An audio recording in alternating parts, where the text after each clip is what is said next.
আল্লাহ বলতেছেন যে যে কেউ যে এই জীবনের চাকচিক্যকে পছন্দ করে বা চায়, তাদেরকে আমরা সেটা যতটুকুর জন্য তারা মেহনত করবে সেটা আমরা তাদেরকে পুরোপুরি দিব, এবং তাদের কোনো কিছু কমতি হবে না। মানে তারা যেটার জন্য মেহনত করবে, শ্রম দিবে, সেটা আমরা তাদেরকে পুরোপুরি দিব, কোনো কিছুর কমতি হবে না।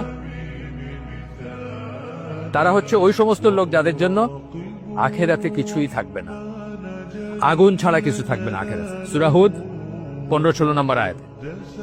এবং তাদের এইখানে যা কিছু করছে, যা কিছু সৎকর্ম মনে করছে, যা কিছু করছে সবকিছু নিষ্ফল হয়ে যাবে, এগুলো কোনো কাজে লাগবে না তাদের। এইটা বলতে গিয়ে হাফেজ ইবনুল কাইয়্যিম বলতেছেন যে যেসব মানুষ সকালে ঘুম থেকে উঠে রাত্রে আবার ঘুমাতে যাওয়ার পর্যন্ত সারা দিনের সব কাজগুলো শুধু দুনিয়ার জন্য করে, তারা হচ্ছে এই শ্রেণীর মানুষ যাদের জন্য আখেরাতে কিছু থাকবে না। এটাও এক ধরনের শিরক।